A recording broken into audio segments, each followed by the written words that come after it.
This week on Waxing the Porpoise, G-Baby and the usual suspect Steve give you a piece of our mind and rap about this underrated zombie romp from 2015, Scout's Guide to the Zombie Apocalypse. Help us get our organ donor badges and we'll do the boogaloo at the zombie hall. Discuss G-Baby's fresh discovery of Takis and dunk on DJ Khaled. Leave it to Cleaver, we're trimming the hedges. Let's wax this living dead porpoise.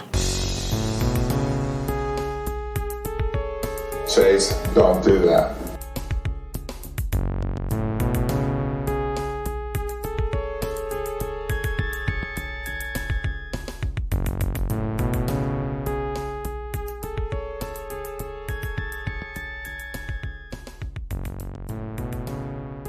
No. I want to hear it from your lips. All right. Welcome to Waxing the Porpoise podcast. We are here on September 11th, 2022. A day of days. I didn't even realize today was 9/11. Jesus Christ. Wow, you mean you forgot? Well, no, I didn't realize today was the 11th. Like, this weekend's just been a fucking shitstorm. You said you would never forget. God damn. Yeah, that's probably really badly worded from my end. So we're here, episode 23 now. We're covering... I butchered it before. Chase, what the fuck were you thinking about here? I thought for sure it was a Scout's Guide to the Apocalypse, but it's actually Scout's Guide to the Zombie Apocalypse. From 2015. You got myself, Jim, G-Baby, along with our co-host, the usual suspect, Steve. How are you doing, buddy? Doing great, man. How are you? I'm doing all right. Been a kind of a funky week, and looking forward to sealing this Sunday, getting the, what do they call those? The Sunday blues? The Sunday scaries out of my system. What is that? Same thing as like the Sunday blues, like anticipation of fucking Monday creeping in. Feels like you're living on borrowed time. Yeah. Just can't really commit fully. For those of us who work the 9 to 5 for the man. Yeah. If it makes you feel better, I started my morning by stepping in the coldest giant pile of cat vomit. Oh fuck! In the dark, and then had to like hobble my way into the bathroom. Yucky toes. Yeah. Oh, dude, and it went all up in my toes too. It wasn't like arch or heel; it was waffle stomped in between all 5 toes. Oh, that's such a good picture that paints. Waffle stomp. So yeah, it wasn't like, I might be able to get out of this with like a wet wipe situation. This is like, no, I gotta either commit fully to a shower or I'm doing one leg in the sink or in the tub. Yeah, I went to wash the shit off. I went 1 foot under the tub spigot and just left it there a while. Yeah, that sucks. Yeah, that's really bad. It was kind of like my 9/11.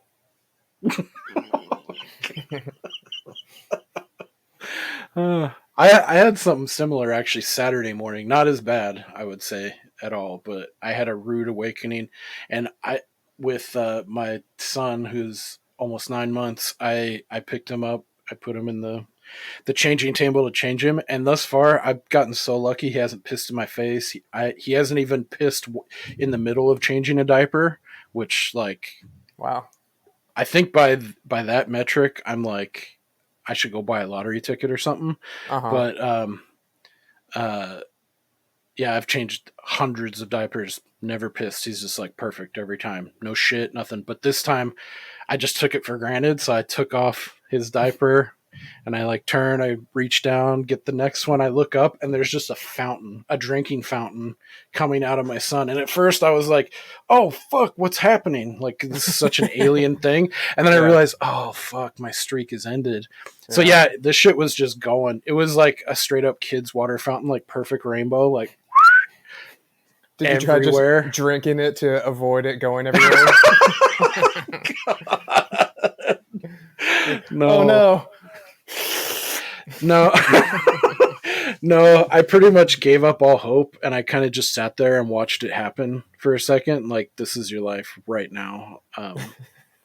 And then I was like, okay. I didn't like snap into action or like freak out, like, oh fuck, there's piss everywhere. I was like, all right, this is Saturday at 6:12 in the a.m. Is the surrounding area? Are we talking carpet, hardwood floor? Hardwood floor, thankfully. Okay. So Okay. at the end of the day, it really wasn't that big of a deal. But it kind of shocked me more than anything because I've just taken it for granted for so long. You thought your baby sprung a leak or something? Yeah, I was like, I don't even know. Yeah, what's happening? I don't even know what this is. Me, myself, and Irene, like you get a picture off the wall and try to like deflect it back down so it's not just spraying everywhere. No, it was like a fight or flight, and no, that's the wrong analogy. It was like I just froze. Yeah. And just watched it happen, you know. I've heard people say that's the third F: fight, flight, or freeze. Yeah, I was thinking because I've heard, you know, some people lock up, you know, and you lose the moment, or you act, or you flee. So that makes sense. That should be a third F in that equation. I definitely, the latter. I froze for sure. Okay, so it looks like we both had bodily liquid mishaps. Yeah, to start off our mornings. Yeah. Okay. Well, yeah. So getting into, did you have anything else weird happen, or anything else that's come your way that you want to speak to before we review? Well, maybe we'll see if it comes up. There has been a couple weird things lately, but yeah, we'll just see if they come up. If not, maybe we'll save it for another day. All right. So, obviously, first time watch for you. This is pretty fresh for you. Scout's Guide to the Zombie Apocalypse. What do you like about it? Or did you like it? I loved it. I thought it was super funny. Super funny. As we've talked about before, I like to go in 100% blind. Didn't watch anything. Didn't even know this movie existed. The missus was home today as well, so she wanted to watch a preview to see if it would be something she was into. So I was like, do it in the other room because I don't want to see this. So she watched it, and she's like, yep, I'm down. And I was in to this movie within 5 seconds of it starting, because Blake from Workaholics, and he's just singing that song in the hallway. Like, I could just tell, okay, this is gonna be my type of sense of humor, because I would go into any zombie movie skeptical just because I feel like that genre is just so fucked out. Yeah. But I was hoping that it would be like a comedic take, not some rehashing of just another typical whatever. So, right off the bat, I could tell, oh, okay, this is going to be funny, and it's going to be my type of funny. It's not something that is trying really hard to be funny, but just falling flat. I'm sure it got panned by the critics and everybody hates on it, because I didn't really look up any critic whatever. It's kind of middle of the road, unfortunately, because I feel like it deserves more love. Yeah. Yeah, I mean, I thought the three main dudes were super funny the entire time. Just goofballs. Yeah, their dynamic. I enjoyed, because I feel like it's got heart without being overly sappy, and the humor's there, and it's like, I think they hit a sweet spot of like crude and lewd with the humor, and it doesn't seem too try-hardy. I think if I had to say anyone, I think he grew on me as the movie progressed, but right away, I guess the weak link in that group of three is probably Carter, the little smartass fucker. I think I like Rebel Without a Cause. Yeah, I ended up liking, I think, all three of them equally, but at the beginning, I was like, God, and more so, I was just like, this guy's gonna be the little fucking plucky, horny asshole of the group that I'm not gonna like, and he's gonna have cheese ball. But I actually did like him. He was great. All three of them were great. But he's like that friend who's always like trying to get you to do stuff that you're like, come on, man, this is fucking stupid. But then you end up doing it. You're like, all right, that was pretty fun. Yeah, that we took. Glad we did that spontaneous road trip, or yeah, killed that drifter, or whatever just happens to come up. Cool. Yeah, I was a little unsure, but then I was like, yeah, I forgot when I watched this. I was like, oh, that's right, Blake is in this. I was like, this is gonna be at least the beginning. Will buy me some credit here with his entrance, and yeah, that entrance is like probably one of my favorite. I forgot how much I liked this intro of this film, like setting up like that it's zombie lore. This is the world you're in, but it doesn't like hit you in the face with facts or like a info dump or like this is a virus got out. Blah blah blah. It's just like played totally comedic and stupid, but awesome. And it also there's the part when like. It kind of grabs you a little bit when his hands go through the chest. Like I wasn't expecting that. Like the way they were playing it goofy with Black Widow Baby by Iggy Azalea. That was an awesome music choice, and to have him singing it, rubbing his nipple on the window and like licking it and shit. Oh, Billy. I it seems like they're paying homage to The Thing in when he's given CPR and the hands go through the chest. There's an iconic scene in The Thing where they're giving the paddles to this dude who's been infected by this alien thing, and I've never it's seen it. the Don't chest. ruin it.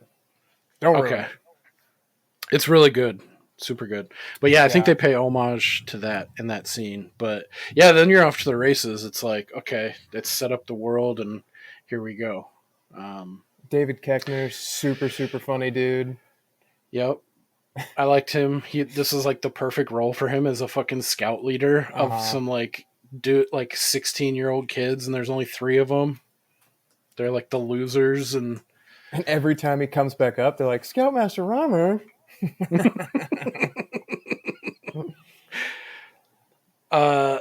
Let's see. Like he looks like shit. Like I set him on fire. Yeah. Dude, I love Augie in this movie. Yeah. He's fucking awesome. He's great. I was like, God, are they gonna play him like just the butt of every joke, and like, you know, he's gonna be the fucking scapegoat this whole movie? And I like what they did with his character, and with the straight man of the 3, Ben.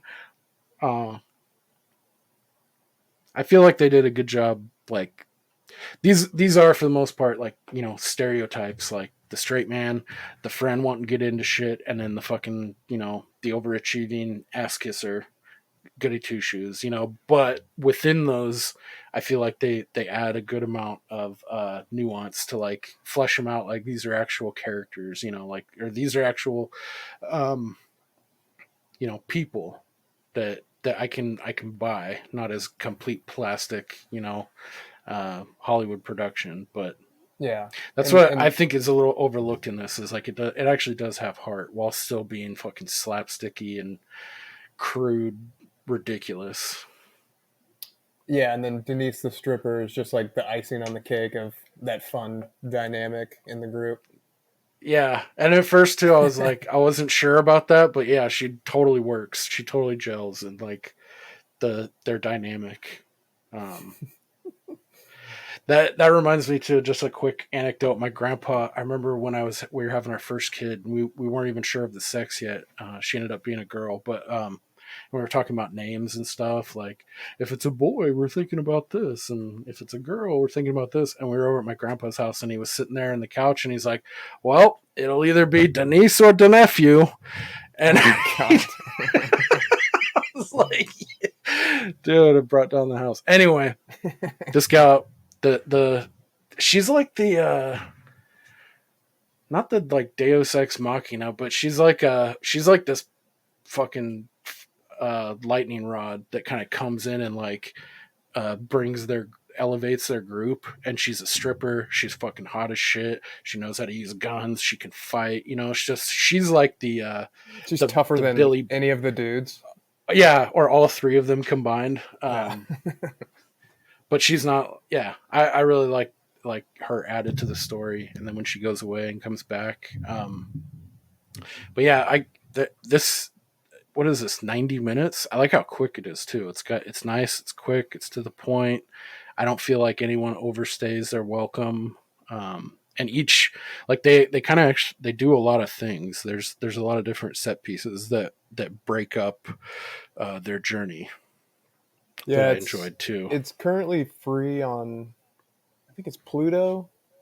And my only complaint was they cut in with commercials every 9 or 10 minutes, and it wasn't really? And it wasn't even like well crafted cut-ins. They would just be like in the middle of the scene, and it's like Xfinity gives you the most blah blah blah. It's like Jesus Christ, find a rhythm to put a commercial in. And I mean, every 9 or 10 minutes, it was nuts. But yeah, so that was the only thing that kind of bummed me out, because it sort of took you out of it, and it's like, all right, well, I guess I have to kill 60 seconds. So yeah, that is kind of lame. These it seems like they're like a dime a dozen now, like these different free streamers that are like free with ads. And then I don't think they give, like, where you would have stuff on syndication and TV, they do it very methodically about where they're inserting, but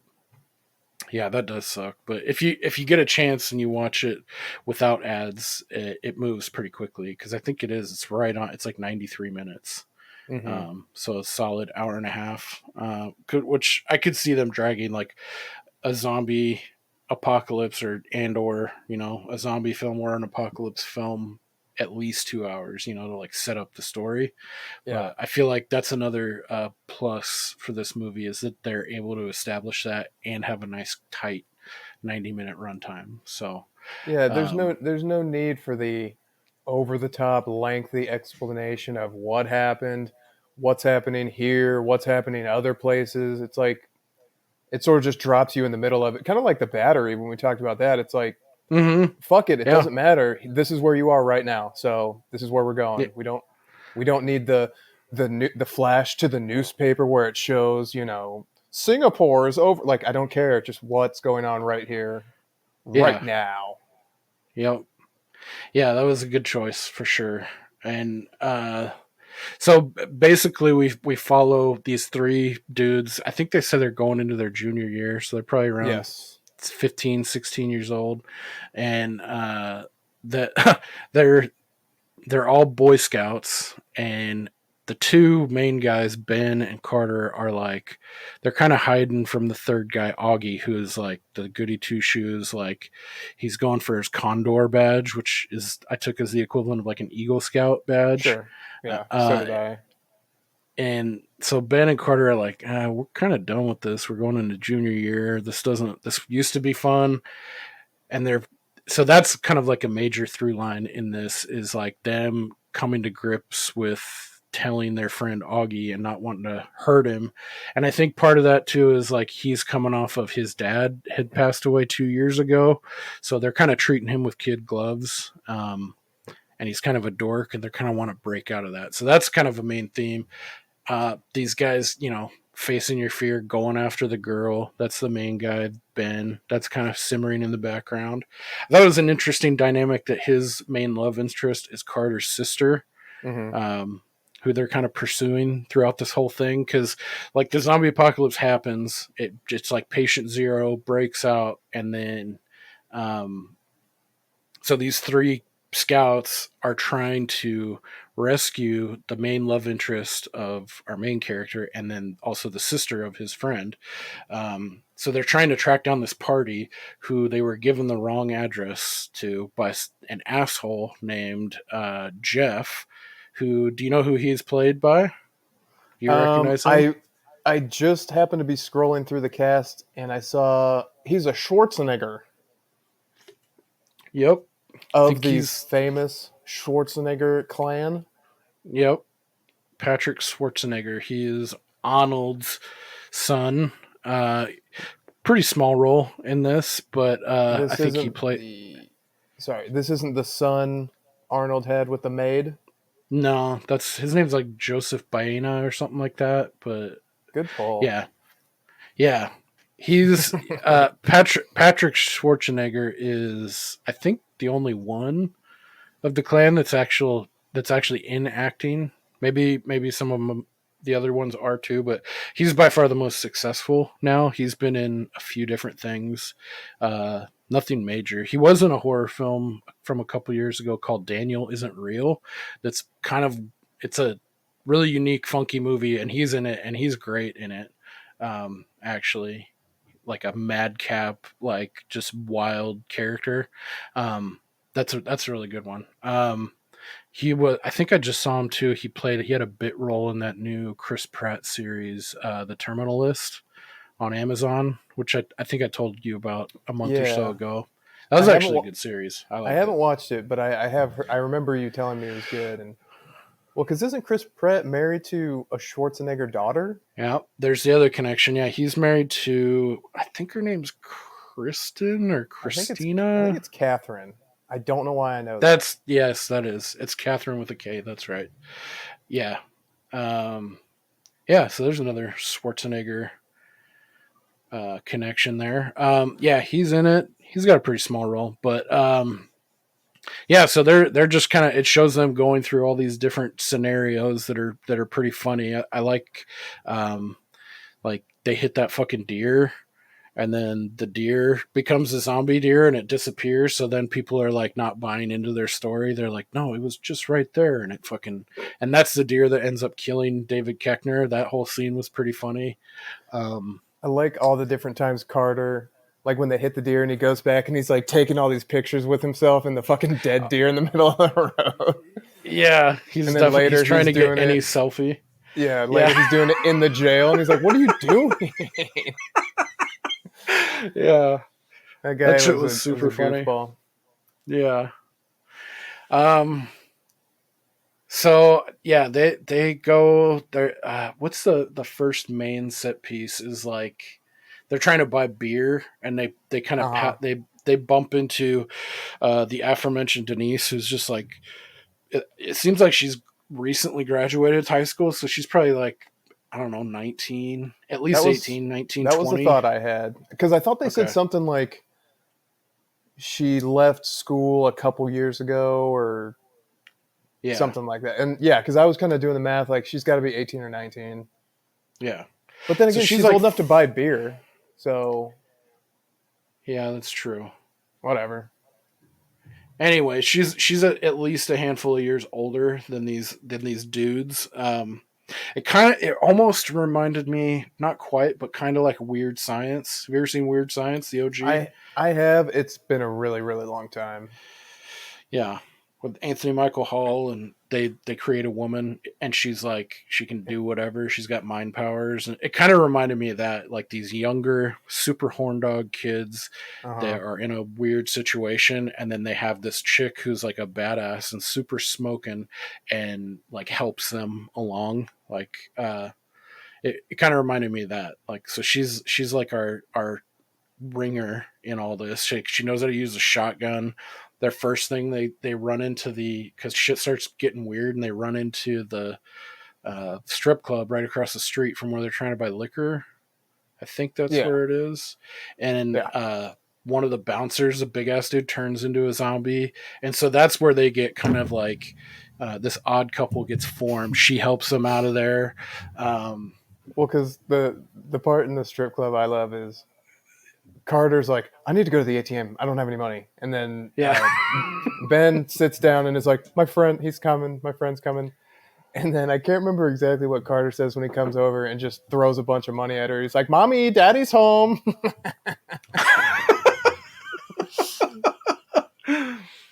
And doesn't she like... She becomes a zombie, but she's like zombie dancing up there. She doesn't like fully turn into like, I'm trying to rip your neck out. Yeah. And so they kind of play that. Yeah. One of them's like, what the fuck is wrong with her? She's got like weird shit on her skin. And he's like, no, it's just makeup. Or Yeah, so then they get out of there. In between all that, David Koechner gets murked by a zombie deer. I like how they injected too, like, yeah, anything can be zombies. Like animals turn into zombies in this, which some zombie films they don't do that, or at least not right away. But yeah, this one's like a free for all. They have like zombie raccoons, zombie cats, which that scene was pretty funny. We'll get into, but I thought you would like that one especially. But what do they? Oh, okay. So then they try to break up and leave Augie at the campsite where they're camping to get his Condor badge. And then he finds them. He's like, I knew you guys were trying to sneak out and get away from me, because they want to go to this party where all the popular kids are. They're trying to break into that, and Ben wants to see Kendall, Carter's hot sister, because he's got a crush on her. And then so they end up parting ways, and that's how Augie he ends up going to the scout leader David Koechner's house, which I thought that was a fun segue. And like his weird affectation was he's world's largest Dolly Parton fan. Yeah, I thought that was kind of cool, adding a little bit of quirk to the character. Did you notice that when Koechner was walking through the woods and he was whistling, did you recognize the song? Yeah, it was okay. It was a Dolly Parton song for sure. Yeah. Okay. Yeah. Yeah, I like how they slipped little things like that. They didn't make them like 0 to 60 a zombie. It's like they added like hints of their former self in them, which comes across again later. They have like a standoff with a zombie, and our friend Augie sees that he's wearing a Britney Spears shirt, the zombie, and he starts singing. Yeah, that part was so funny, dude. I loved that part. I was thinking about it later. I was like, that shouldn't work, but it does. Yeah. Just in the moment, like with the movie. I think there's a lot of things like that they just do. But yeah, I think I touched on it before. I said this is kind of middle of the road. I think on IMDb, it's like in the 6 out of 10 range. Which, really? That's surprising. Yeah, I feel like it's a little too low. Like everyone that I've talked to that's seen this loves it. Like it's an awesome. It's like a hidden gem. I think it deserves at least like a 7.5. Like, and I would rate it higher. But yeah, I think it got kind of trashed. I think it's even lower on Rotten Tomatoes. But that's I just don't think it got a fair shake, because this is like one of those, like, people say, ooh, I don't want to have to turn my brain off. It's like, this is a fun turn your brain off and just enjoy. It's a classic popcorn movie, like, yeah, just watch it at face value and have a good time with it. It's like, don't try to like, it's not made for you to like analyze it and fucking like, yeah. It's not trying to be super artsy or, overly psychological. Like it's supposed to be fun. This is fun. God damn it. We're having fun. Yeah. just enjoy it. That's so annoying. Fun. God damn it. Do you want to hear a funny scout related story? Yeah. Were you in the Scouts? I wasn't. My dad was, and his dad was, and my cousin was, and my dad's parents, thank God, are both dead now. They're horrible people, both of them. And I mean, my dad's dad was kind of cool, but he was just whipped beyond belief. And my dad's mom was like such a bitch. So I can remember being at like holidays, and she'd be like, your grandfather was an Eagle Scout, and your dad was too, and now your cousin's going for his. Kind of like trying to make me feel guilty. Like, yeah. I don't give a fuck. Like, sorry. And, it came up multiple times. Like, well, your cousin, he was like the golden child of all the cousins. I'm like, he's a dork. Chase, don't do that. Yeah. I'm like, wow, good for him. He went and collected batteries from the local businesses. If you want to crown him, crown his ass. Crown her ass. Yeah. They were who we thought they were. Yeah, I never got into Scouts. I think when I was really young, I was in Awanas. Have you heard of that? Know what that is? It's Yeah, like there's like a pre-Scout. religious affiliation with that, isn't there? I think there is. Yeah. Or maybe I'm thinking of something else. I don't know. I feel like because that cousin of mine grew up in a more rural area, so I think it was Mm-hmm. more common. He wasn't a street tough like we were. Latchkey kids. Yeah. Uh, yeah, I don't have any affiliation with the Scouts. I think the closest I even knew about the Scouts was watching Bushwhacked with Daniel Oh yeah. Stern when I was a kid. You remember that, dude? Yeah. That was a lot of fun too. I bet it was. I bet Devils. it was a good time for kids. You know, I just never really got any exposure to it. So Yeah, yeah, it's definitely when if your parents aren't like putting you on, I feel like it would be a hard thing to get into, or if you didn't have family that had done it, it kind of paves the way a little bit. But I think the only thing out of that interests me that I wish I had more knowledge of is fucking knots. I think knots are cool. He needs some milk. Anyway, okay, so then we get into let's go through a couple of the set pieces that I think are the funniest. Like I think the jail scene, so they end up like they're fucking running for their lives, and I think this was a cool way. So like they diverge paths. Augie and then Ben and Carter are on their own. They meet back up. So they start palling around with Denise too. At this point, there's like zombies on the street. Like shit's getting real. Their tire fucking they hit a flat, so they got to ditch the car. Then they're on foot. They run into a police station and lock themselves into like one of those small holding cells, like for like one person. And then they're swarmed by zombies. They try doing a whole fucking trying to fish the guard keys with a mop and some string, and then Augie comes back and like it was a bunch of condoms wrapped. Oh yeah, that's what it was. Yeah, they're like yeah. he's getting out of his wallet. That's right. And then it like Augie turns up and it's like, oh yes, he's here to save the day. And like right as he's like running, he doesn't see where the keys are, and his fat foot shoots him off into like a drain. Mm-hmm. But luckily Augie he's like got every patch known to man. He's got his lockpicking badge, so he fucking lockpicks him out of the jail cell, and then they're back together. They're joined back up.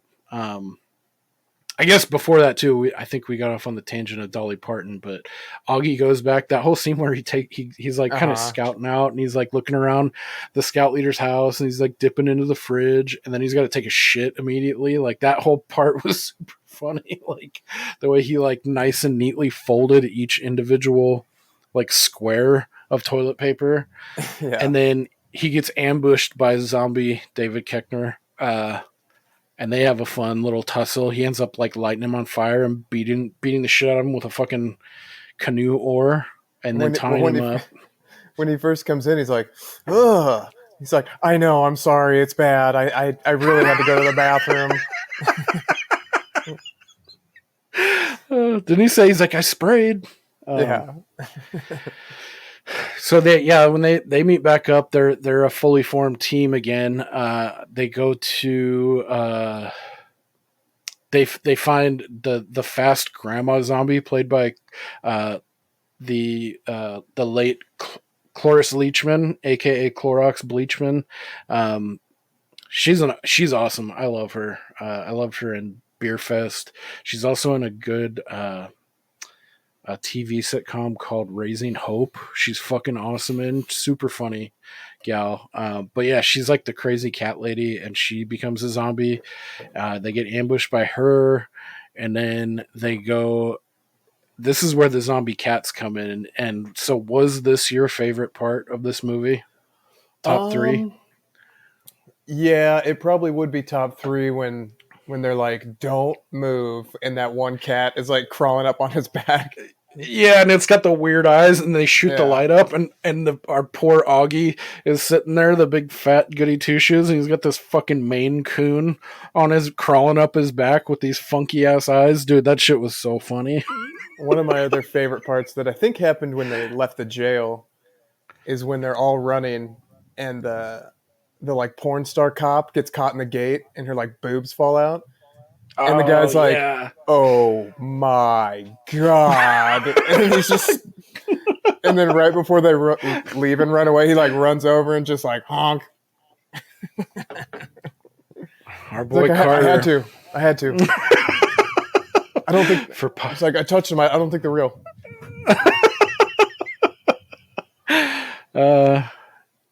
Yeah, that part was awesome. We get the zombie cats, and then this is probably my favorite scene of all. Is they? So is this where they're going to the house to get the sister's diary? Right. And that's when yes. crazy cat lady neighbor comes over. That's right. They get ambushed downstairs. Yeah. Yes, and then the house starts kind of getting swarmed by zombies out on the street that are hearing all the commotion and shit. So they end up having to break out of the second story window of the sister's room, and luckily there's a giant trampoline placed like strategically like right out her window so that they can jump out the window, hit the trampoline, and hop the fence, and then abscond from all these fucking zombies. And it's probably easy to guess for me, I'm a mark for this, but this shit was so funny when so like Ben is the last one, and it's like do or die time, and he goes to jump out the window and he sees like all the zombies, and he ends up hanging on one of these like the zombie's dick, and it like stretches out like ridiculously comically long. And like when the part that got me is when he realizes what he's hanging on to, and it's a dong, and he looks down and he fucking like his scream, dude. Yeah. That's the one that fucking like threw me out of my chair. Like I fucking laughed my ass off at this whole segment. It was like, this is perfect. Yeah, the scream was great. And I mean, even right before that, when like Augie is hesitating going out the window, he's like, "I'm scared of heights." He's like, "Be more scared of zombies," and just pushes him out the window. Yeah. And his fat ass like just barely makes it. He like lands right on his gut on the other side of the wall, on the lip of the wall, and has to go over. Yeah. This whole scene was so awesome. It like didn't even when Ben gets over the wall, he's like, "I got it," and goes to hold up the diary, but it's still the guy's dong in his hand. Yeah, that's detached. It's like a shake weight jiggling. Yeah, and he throws it and it lands like straight in the guy's mouth. Or that part. It's so stupid, but it's that shit made me I was dying. Even that part towards the very beginning when they're at the scouting recruitment thing, and he's like, "All right, you're going to be on hot dog duty or whatever," and he's like, "Wah, wah, wah." And Keckman's like, "People don't eat hot dogs like that." Or he's like, "Carter, you're on latrine duty." He's like, "God, why do I always have to dig the shitter?" He's like, "It's not called a shitter, it's called a latrine." Yeah. God, that part was so fucking funny. If you just watched it for that part, I think it's worth it. But yeah, so then quickly, like from there, we basically go to, it looks like we're kind of towards the end of the film, and it's like, oh, there's an army character. He's come to save the day. And then, so they go to,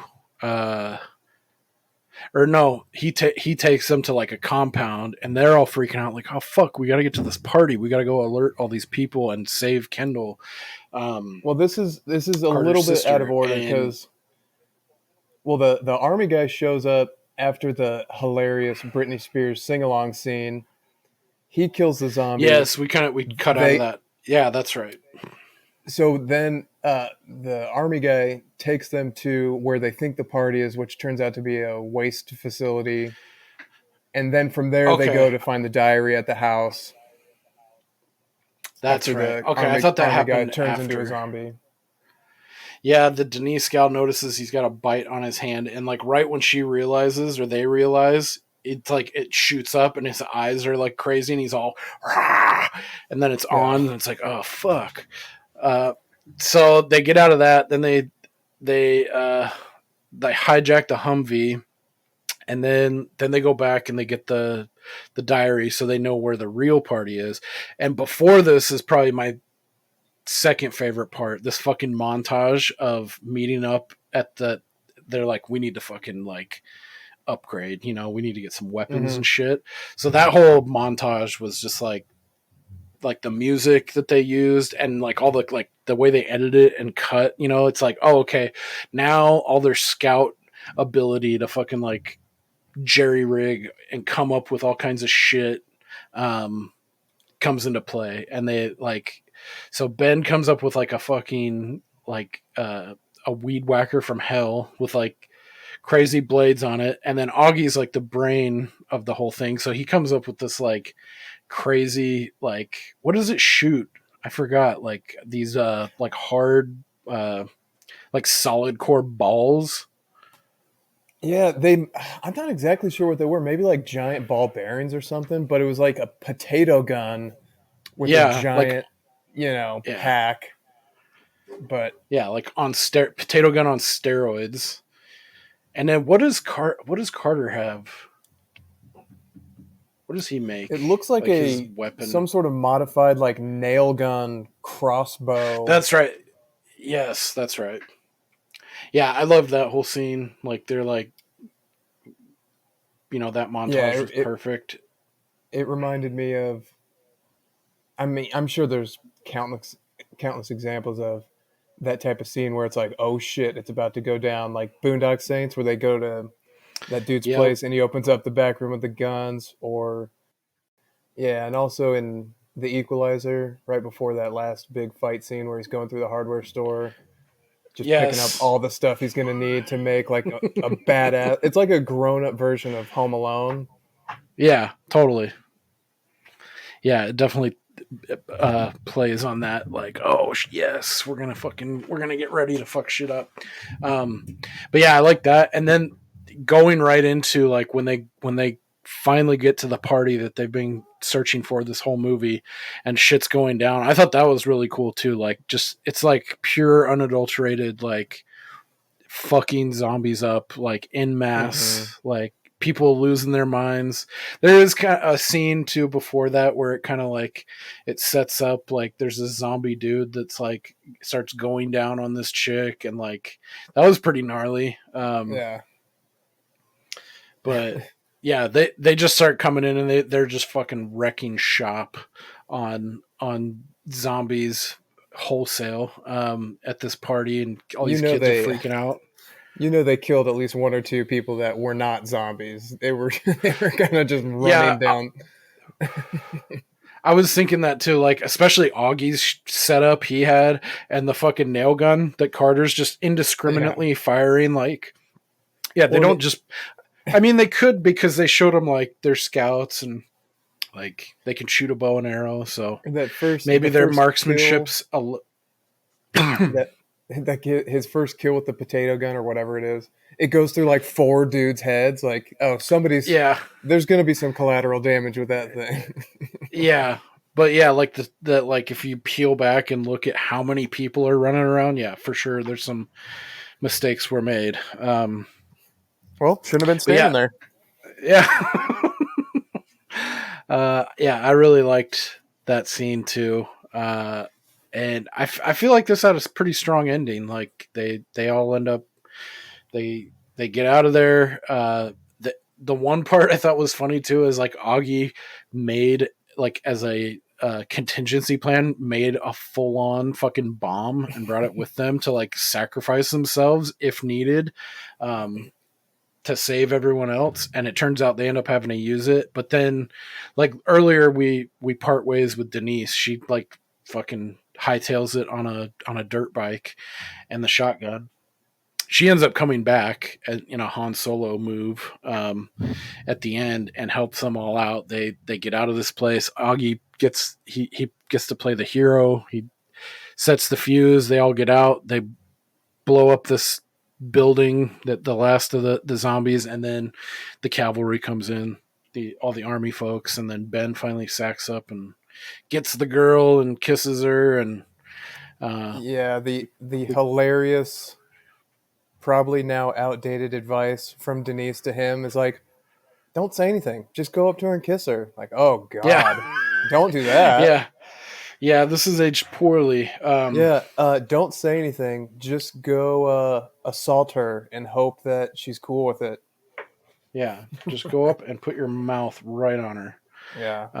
It's like, was that from the 50s? Like, no, it's 2015. Yeah. It's a different time. Yeah. And then 7 years ago. And then after the credits, they go back to the empty rec center or whatever, and it's just David Koechner's head still outside. Scoutmaster Robert.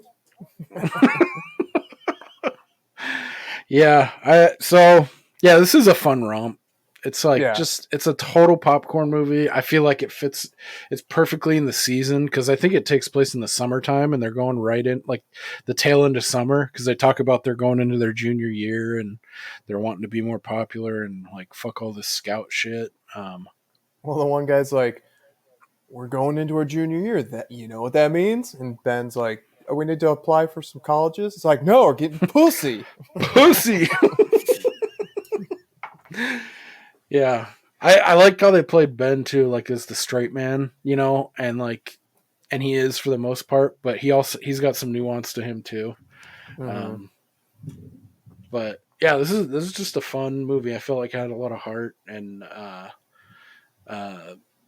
some of the music choices were perfect. Like the intro with Blake from Workaholics is just, it sets the tone perfectly. Like that whole scene, I felt the same way. I was like, I'm gonna love this fucking movie, and it didn't disappoint. So yeah, if you watch this and you like if you like Workaholics at all, it's got you, I'm sure. But yeah, that first scene of him pantomiming the fucking Black Widow baby, mopping the floors, is so fucking funny. Yeah. So yeah, that we talked about some of the reviews. It's definitely got short shrift. I think this is a lot better than the critiques and the reviews. I think most of them would indicate. But like I said too, like everyone that I've talked about, maybe a dozen people about this flick, and every one of them has liked it or is like, oh yeah, great, super good film. But it's not winning any awards or anything like that. But yeah, this if is super fresh for you. Is not a tight ass and can go in thinking like it's a comedy, just enjoy it. It's not supposed to be anything crazy. Yeah, totally. I know this is super fresh for you. Did you look at any trivia or anything at all? I didn't. Okay. And I think too that a good bookend with that, on the front end, you said you're a guy that doesn't like to, look at trailers or like get background on stuff, just go into stuff blind. I think this is like the perfect film for that too. I think, if you saw the trailer or you looked at something, I don't think it's going to diminish anything. I just think that if you went into this flick completely blind, it would add that little extra to the experience, like just not knowing anything about it. Not even that zombies gives anything away. I just think walking into this, because that's the way I did. Like I heard, Scout's Guide for the Zombie Apocalypse. Sounds fun. And we just put it on, I think at the time it was like on Netflix or something. But I'm the opposite. I like to see like what's coming up next. I like looking at trailers, like knowing what I'm getting in for. So if I was to try to, like, if I'm looking at the local theater to see what's in theaters with no frame of reference at all, I might check out a preview just to see if it's something that might tickle my interest. But if I'm gonna watch something regardless, like based on a recommendation, it's like, okay, I'm going to watch it either way. I don't want to spoil anything, because I hate those movies where you watch the preview and it looks really funny, and then you watch the movie and it's like, oh, they picked out the 2.5 best minutes of this entire movie, and I just watched a 90-minute version of a shittier preview, you know? Yeah. It sucks. It's like I've seen a lot of films in like the past 10 years where I was just like really fucking let down by watching the trailer, but maybe I wouldn't have watched it without watching the trailer anyway, so it's like you're fucked anyway. But have you seen previews for, I think the movie's just called Smile. It's like a horror movie. And yes, dude, that movie looks so fucking good. I can't wait. Well, I've seen another preview since then that went more into the storyline, and it actually makes it look a little less interesting to me. But the first preview I saw, it's just a lady like walking down the hall, and she passes that one room, and the guy's just sitting on the bed with this creepy smile, and like that's the whole preview. Like same thing with the Black really? Phone. That was I've only seen the preview. long one. Oh man. Yeah, that's probably a good thing. They should probably, if you just left it like that, I'd still want to watch it. But I saw this. You saw the longer trailer? You said? Yeah, and I remember At the longer it went end, on, I was like, I feel like I'm losing interest the longer it goes, but I'd still give it a shot. But what about that jump scare at the end that they tease? It was like a month or two ago, maybe. I think I saw it. Oh man, dude! People that have seen the trailer for Smile, the longer one at the end when she's by the car window, dude, I can't wait. It looks good. It looks really good. When's it coming out? Fuck, I don't know. I think at either the end of this month or the end of October. That's when I'm like really like that looks fucking good and like perfect for like the season, you know? Oh, September 29th. Yeah. Okay. Yeah, that looks really fun. Yeah, that's one I want to definitely try and check out in the theater for sure. Oh yeah, so trivia. Get some background on this. So one thing you probably don't know right away, this one's probably going to be a gut punch, but the dude who played Augie passed away pretty recently. I think like within 6 months ago. Yeah. Oh shit! How'd that happen? At the time, I didn't think they released details because he was a younger cat and just like maybe his family was more into privacy. But that was the first I heard. They hadn't run like an autopsy or toxicology or anything like that. He was a heftier dude, so maybe he had some complications on that side. But he wasn't that sucks. He wasn't like morbidly obese. He's just a chunky teen. But my immediate thought was like, I don't know, maybe drugs, maybe something.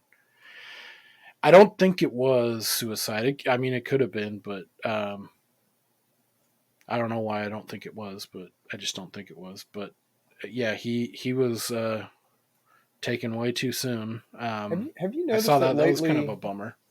Have you noticed that lately they've changed the verbiage to? It used to be like, oh, this person committed suicide, and now they're saying this person died by suicide. Is that just me? I mean, maybe it's out there. I haven't picked up on it.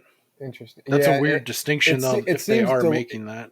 It seems deliberate, too. Like, I've seen it a few different places, and it's like when you see a word that's misspelled, and you don't really consciously know it, but it sticks out in your brain. Like, that just looks weird because it's so unusual. Usually it's, this person,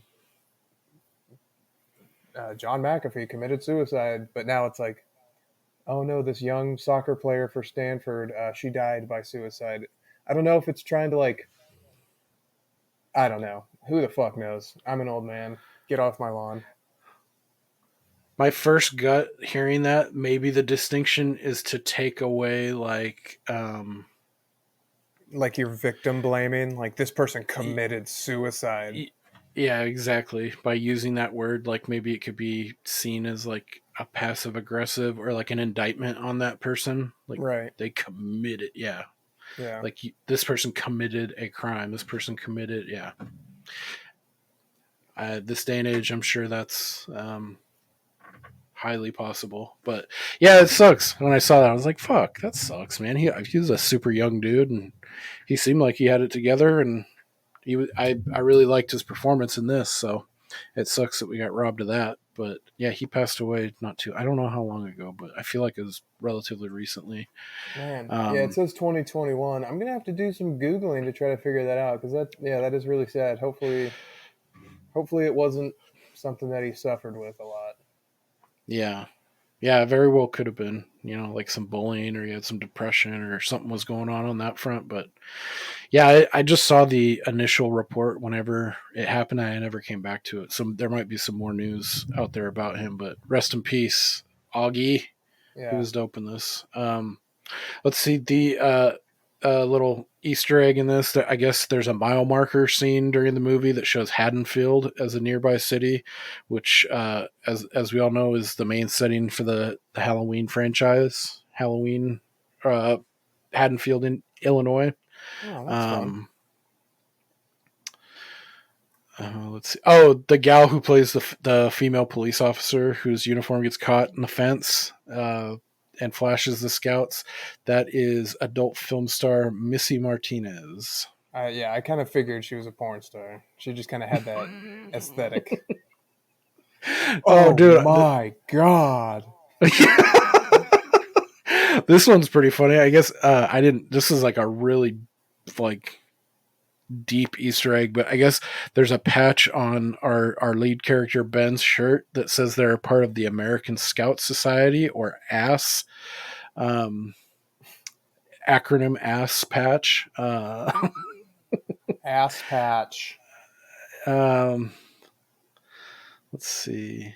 Oh yeah, at the beginning, like when the doctor's trying to get those chips out of the vending machine, Takis. Oh, yeah. Dude, I am a recent conversion on the Taki train, dude. Have you ever had Takis? No. Fuck. I always hated on it like that, and like people who eat like fucking flaming hot Cheetos and shit. Dude, Takis are crazy addictive. They're so good. Whatever that Taki, that red dust. It probably has a bunch of MSG in it. Yeah, I'm sure. It's delicious. It's insanity. Yeah. Yeah, I had a really bad moment. I actually Googled like copycat Taki. Is this going to be a new installment of like Fat? What is it? The Fat Chronicles, or what was that thing? Instead of random acts of violence, random acts of fat. Yeah, is this where we're? That would be me trying to replicate the red Takis dust formula. I thought you were gonna say like your wife found your secret stash of empty Takis bags in your car or something. No. I did have a couple. What was it? Like some dads, they call it like when they go to get food, they get like an extra burger, a road burger. Oh yeah. For the drive home. Sure. I had a couple road chili cheese the other day when I did a Target run. Yum. Because there's a Taco Bell right next to that Target, there was no one in the drive-thru. It was like 3:15 in the afternoon. I was like, "Yep," and it was, dude, like grease lightning. I was in and out in like 30 seconds, and I'm just macking 2 chili cheese on the way home. What if you crushed up some Takis and then put like chicken, and like if you made like fried chicken using the crushed up Takis as the instead of like breadcrumbs or whatever? Dude, that's sex. Serious, dude. Takis dust, some fried chicken rolled into a chili cheese. That's crazy. Dude, Taco Bell's R&D department should get in on that shit, like ASAP. Yeah, shout out to Takis, man. That's another one. I'm like really late to the party, and it's like I get it. Yeah, I see a lot of the youth eating the Takis. Yeah. They like the Takis. Let's see.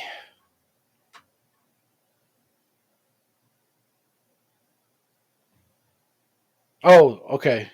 The main character, let's see.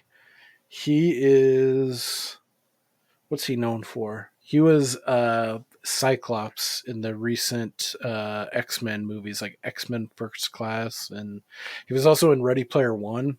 I kind of like that film. He was the main lead in that. He was pretty good in that. I like I that haven't seen Logan. the.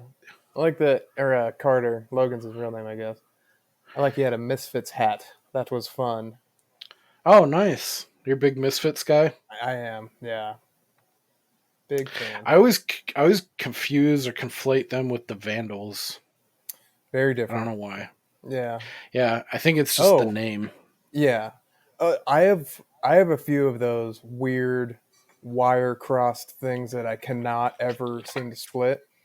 This will be a fun total 90-degree right turn for you, and I'm wondering if you'll be able to follow my train of thought before I tell you where it's going. Okay. This could be a part of our other recurring segment, which is I'm a fucking dipshit idiot. And I'm so dumb.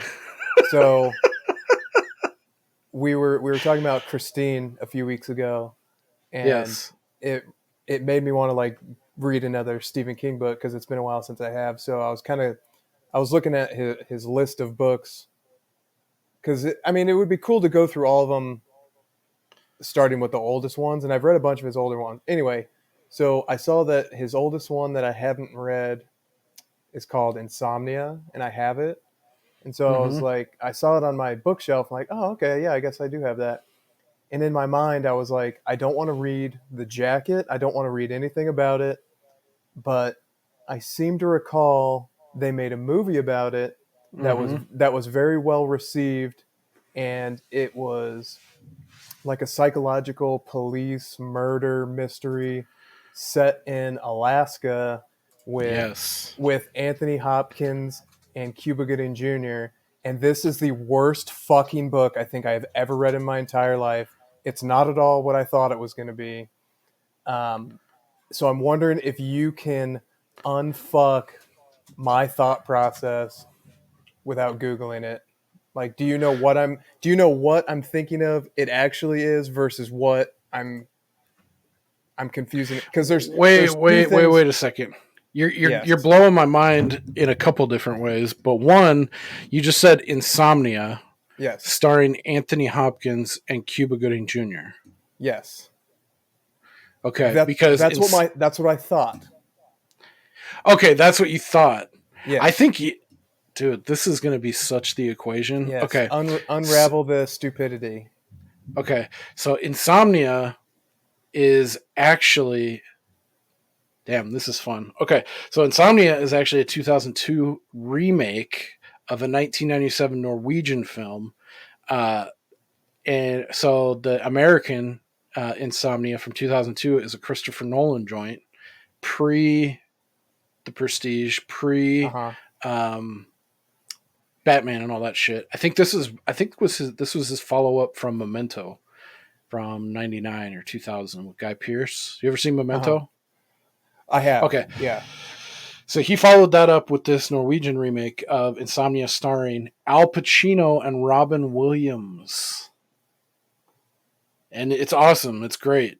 It's really good. The Norwegian, the OG is excellent as well. I kind of like Insomnia a little bit more because it's Robin Williams and it's such a like departure. Even though he's played serious roles before, he plays a really creepy like serial killer in Insomnia.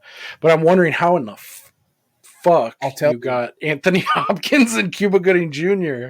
They are in a different movie that is called. So the Al Pacino, Robin Williams one, that's the Alaska like murder mystery, whatever. Yes. Yep. For some reason the Anthony Hopkins, Cuba Gooding Jr. movie is called Instinct, and it's like Africa, some shit like. That's so far away from anything that Insomnia is. It's based on a book, but yeah, the Insomnia movie is not based on the Stephen King book. This, like I said, is probably the worst, if not one of the worst Stephen King books I've ever read. It's 800 fucking pages. Jesus. And within 100 pages, I was like, this book is so fucking stupid. The premise is dumb. The storyline is idiotic, but I can't give up on it. It's like the opposite. It's like the opposite of I can't put this book down. It's like I can't give up on this because it could turn around. And at about page 500, I was thinking, all right, I think we're starting to pick up a little bit. And then by 550, I was like, oh no, we're back to really fucking stupid. And It so I'm nosedives again. yeah, I'm down to the last like 50 pages and I'm just grinding my way through it. This book is so bad that I even Googled in the first couple hundred pages, I Googled like, what are the worst Stephen King books ever written? Hoping that this would be on the Mount Rushmore. And Mm-hmm. it's pretty well regarded as in his worst books for sure. But it's so bad. If anybody Damn. listens to me about anything, don't ever read this fucking book. It's awful. It makes me upset. I wonder if they've. Now I'm curious because I thought they adapted Stephen King's Insomnia, I thought so but too. I don't think they. I don't think they have. But I'm fucking stupid, and I had this weird like spider web of conflation in my mind that I don't know what I was thinking. And all I would have had to do is read the jacket of the book to know, oh, this isn't at all the story I'm thinking of.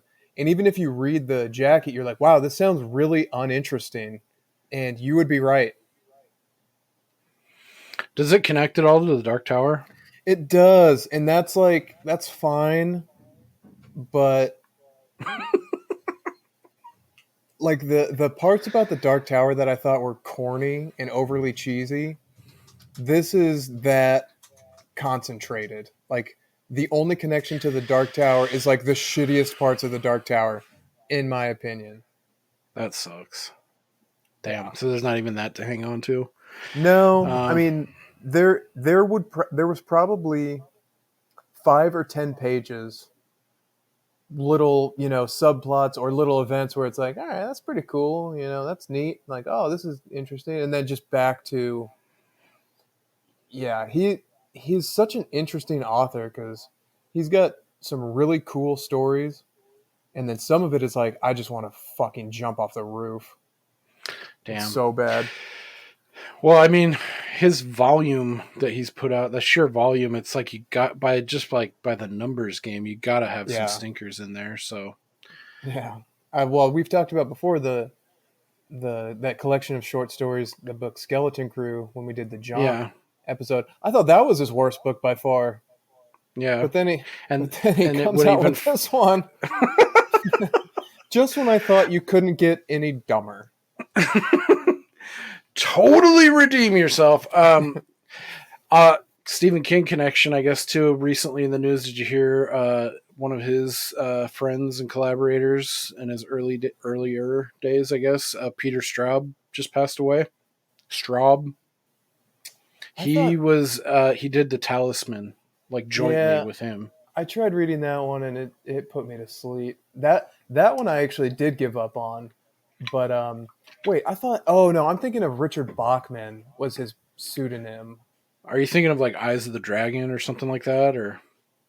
No, because when you said Straub, I know he's collaborated with him on a few books, but in my mind I was thinking, wait, that's his pen name or alter ego. But then I was wrong. Richard Bachman's his alter ego, and this is not interesting to anyone.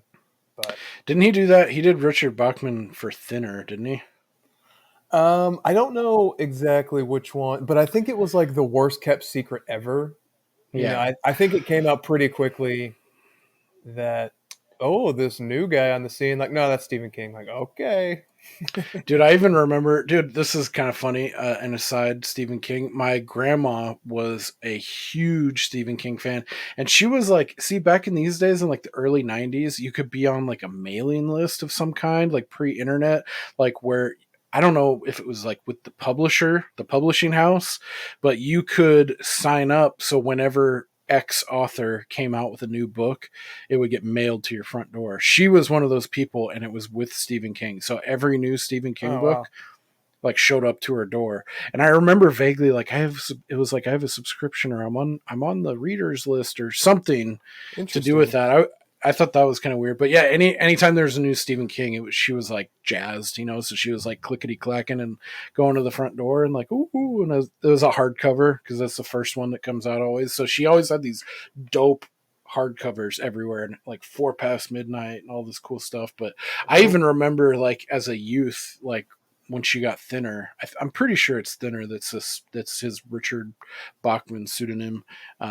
She was even like, that's Stephen King. Like I was like 7 years old, but yeah, Peter Straub just passed away, and I've heard really good things about The Talisman, and they include it in the most recent Stranger Things season 4. Yeah. There's a dude reading it to someone, and I was like, fuck, that's right. I've heard that's a good book. Yeah, I could have just been in a really weird state of mind at the time, but like I remember reading it, and it literally was putting me to sleep. I was like, this is so fucking boring, but I think it definitely veers more into like a fantasy kind of angle. And I don't really care for those as much. Like I really liked the Mr. Mercedes trilogy because it doesn't get too far into that kind of supernatural whatever. Like, dude, this book is so fucking bad. Honestly, I was thinking about maybe hijacking an entire episode to go through everything I hate about this book in depth. But then I was like, I don't have the energy to go through it, but it's just so bad. You have to man up. I know, I should. Maybe, yeah.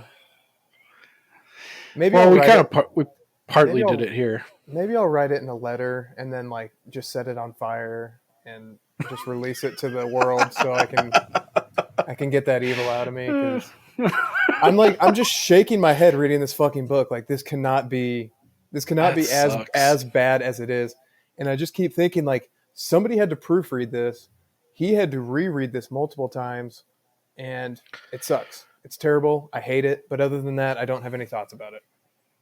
All right. Fair enough.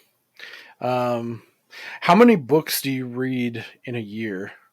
I'm actually not a huge reader. I kind of go in, I kind of have like an addictive personality, and I sort of binge and purge. So if I'm in like hardcore reading mode, it's like chain smoking, like I'll finish one and just grab another one and just kind of keep keep the momentum going.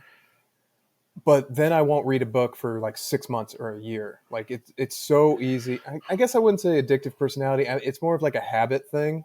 Like if I'm in the habit of reading, I'll do it a lot. But if I get out of it, it's like a book that knocks you out of it. Like, fuck, I need a palate cleanser. Yeah, I might go straight into some kind of slump buster after this because this one was. I feel attacked. That's how bad this book is. I feel personally offended. That's funny that you misappropriated Anthony Hopkins and Cuba. Isn't that movie's where he's been in the wild so long? I remember the trailer. He's like jumping and lunging. He thinks he's a gorilla. It's like so far.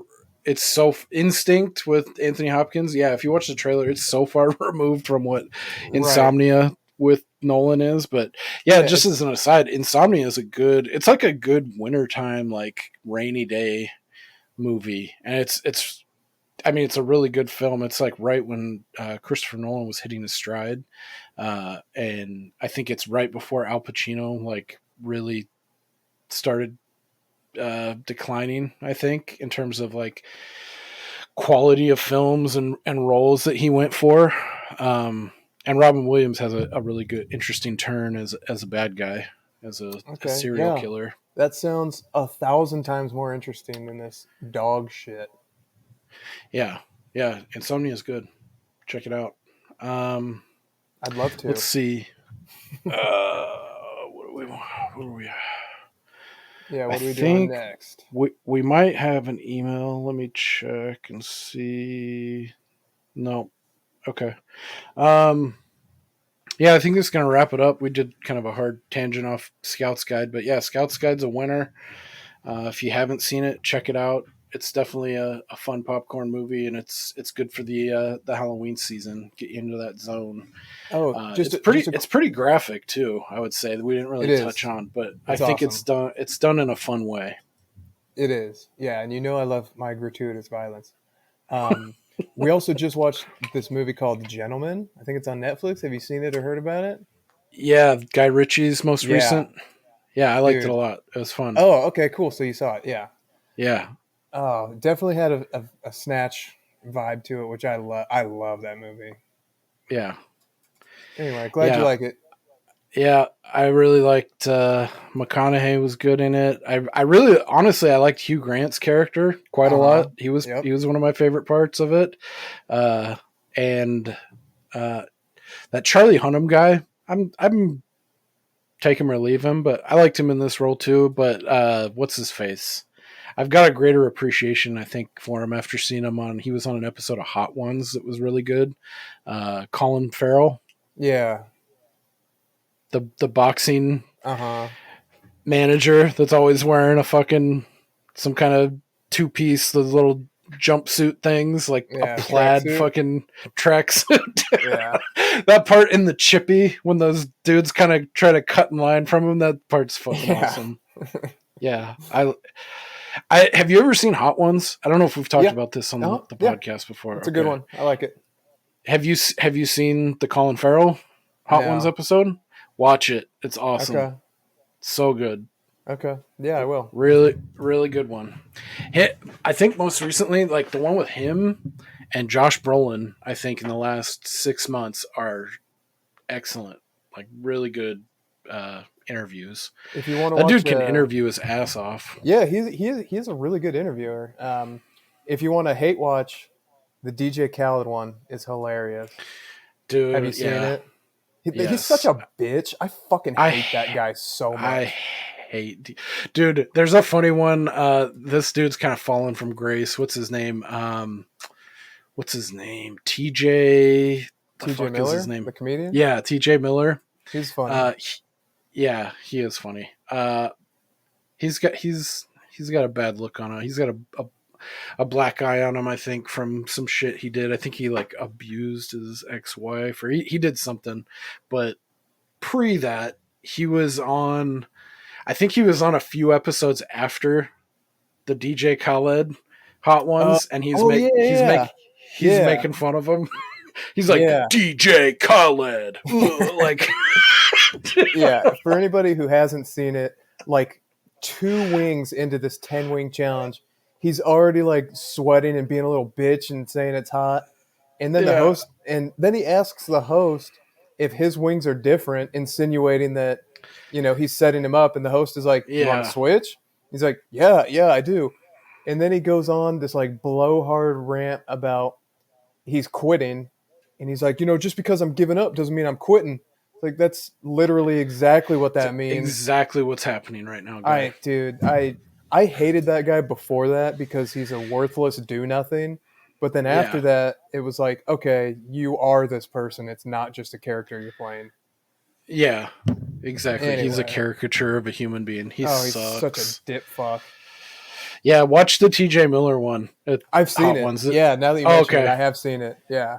He doesn't go like directly, but he does throw a little jabs in him. He's like, "Oh, DJ Khaled," or he's like, "I'm not quitting. I'm not DJ Khaled." Like, but that one's funny too because TJ Miller kind of goes a little delirious towards the end. Like he fucking puts he empties a water bottle over his head, and he's like, "Ooh." But yeah, dude, the Colin Farrell one is really good. It's like I had preconceived notions about him being like he's like kind of this like playboy man about town kind of womanizer, kind of he smokes cigarettes during fucking interviews indoors, and like he's got like a cavalier attitude kind of guy, like but like a prima donna, but he's very like down to earth, charismatic, and like it's very very vulnerable. But the I'll watch it tonight.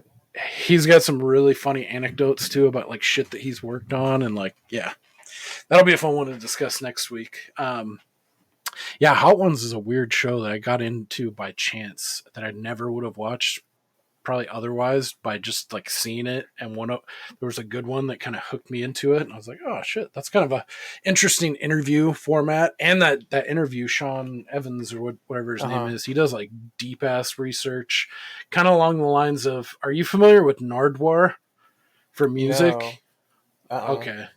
He's an autistic man who has like an encyclopedic, redonkulous like music IQ. He interviews people kind of in the same way of Hot Ones. There's just no hot wing shtick. He just interviews like rappers, musicians, and he goes really deep in, and he asks kind of like these probing questions. Like they're like, how the fuck did you know that? Like your research team is like, it's pretty much the same exact thing. Only this guy's like, he's goofy as all fuck, but it seems like his forte is like rap and R&B, and he's just this white dude that wears these weird like golf hats with like a ball on top of it, and he's like a 45-year-old white man from like New York that just has like the deepest, most extensive music knowledge, like a Matt Pinfield, but not bald, and speaks out of like a vocoder. Yeah, that's a fun Nardwuar. He's a weird cat. Oh, okay. So that'll wrap it up for Scouts Guide 2015. Yeah. Check it out. It's fucking awesome. A fun one. Batting average still intact. Yep. So I guess looking ahead on the agenda real quickly. So the next one we're gonna do is the Final Girls. That one, unfortunately, is only available for rent right now. So it's not available to stream anywhere. I think you're going to like that one. I want to say one person who's in it, but if you like to go into stuff blind, I think this will be a good one to go in real blind to. But tentatively we have, so the following episode, we're going to have a special guest on, Chris from Channel 83. I think I've teased this a couple episodes, but we're going to watch semi-obscure, maybe full-on obscure Japanese zombie horror crime weird fucking movie called Versus, and Chris actually has like some pretty deep knowledge about that movie in particular, and Asian horror is kind of his forte, and he will definitely bring a lot more professionalism and like knowledge base to the cast, so I think that'll be a fun one to look out for here coming up in the future. And then we're going to round out the rest of October with some pretty classic, straightforward, like horror that are perfect for the season. Getting into Poltergeist, Beetlejuice, Phantasm 2, and Halloween 3, which I'm really excited for all four of those. So confidence levels are high. The batting average will stay intact here. So I think that'll do it for this episode. If anybody's got any questions or wants to give a shout out what their thoughts about Scouts Guide are, do you love it? Do you hate it? You can hit us at waxingtheporpoise.com or hit up our socials. Instagram is Waxing the Porpoise, or on Twitter we are at Waxing the Porp. Oh yeah, special shout out to I on a couple episodes ago, I think I teased that I was a guest on another podcast. That episode is finally since released on Friday. Check out Ghoulish University. They cover on a weekly basis. They cover Tales from the Crypt episodes from the original Tales from the Crypt anthology horror series. I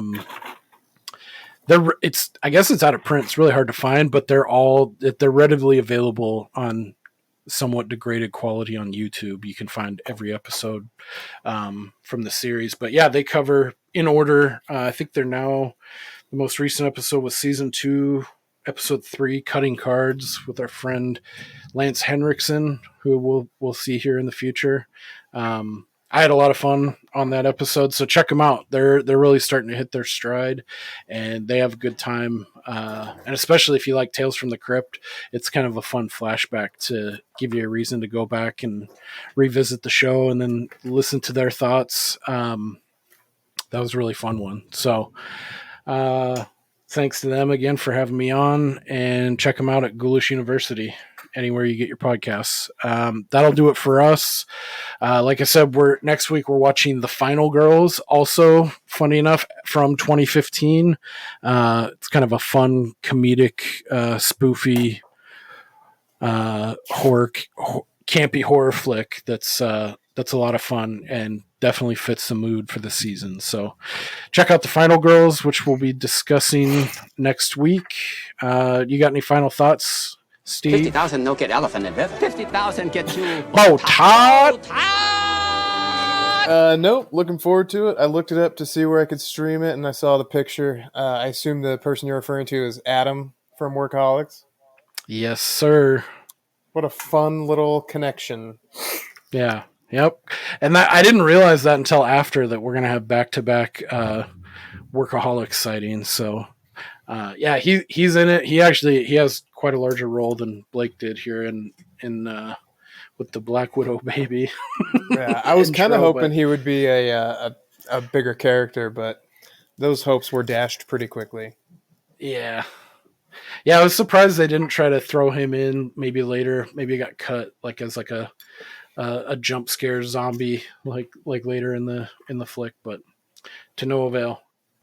Oh shit, yeah, that's right. I've been meaning to ask you, do you have any like urban legend or like some creepy story like when you were growing up, like local legends or anything in your neck of the woods that we could maybe bring up for a future story or something like that, or just to touch on during Halloween time, like freaky shit that's happened before?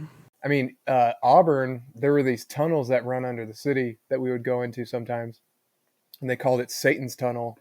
And there was some creepy shit down there too. One time we went down there, it was just like a lit candle in the middle of this long ass tunnel. That's like, fuck that. And creepy ass graffiti. And it was also a like a flood diversion channel.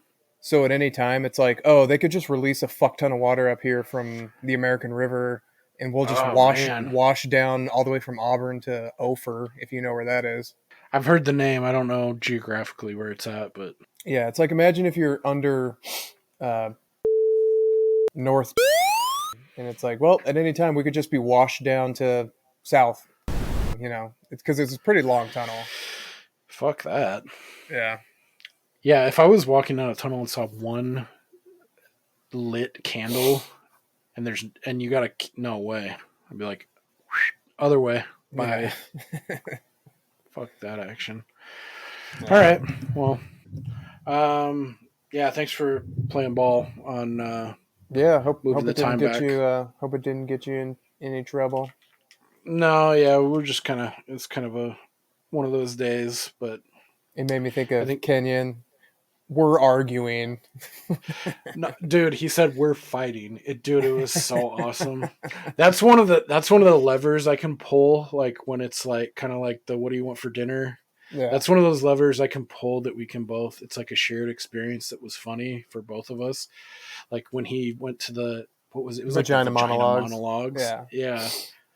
God, dude, because his old lady looked steamed, dude, and she's like having to get, it's like we're doing the whole scooch back and they have to come in front of us in front of the where the thing is, and we're like, oh yeah, you know, and they go and they're like, they sit like 10 rows down and like they go by and she's just fuming. It goes first and then John's just like eating that shit up and he like looks at all of us and just like, sorry, we're fighting right now, like, and they just and then right when he said that too, like looked back and just shot daggers. Like he doesn't give a fuck. That was so awesome. Yeah. And then they went and sat down and like me and Kelsey were just like laughing our asses off internally, you know, looking. And I remember too, like glancing down and like looking to see where they sat. And John like looked over and he did one of these. He was just like, oh, what a hog.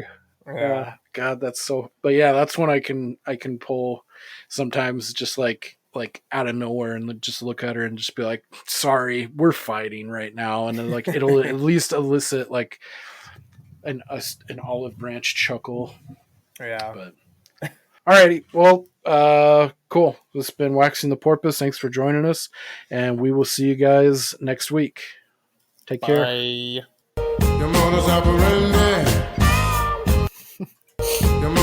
Shit. Oh, that's what you get, you fucker. Yeah. All right.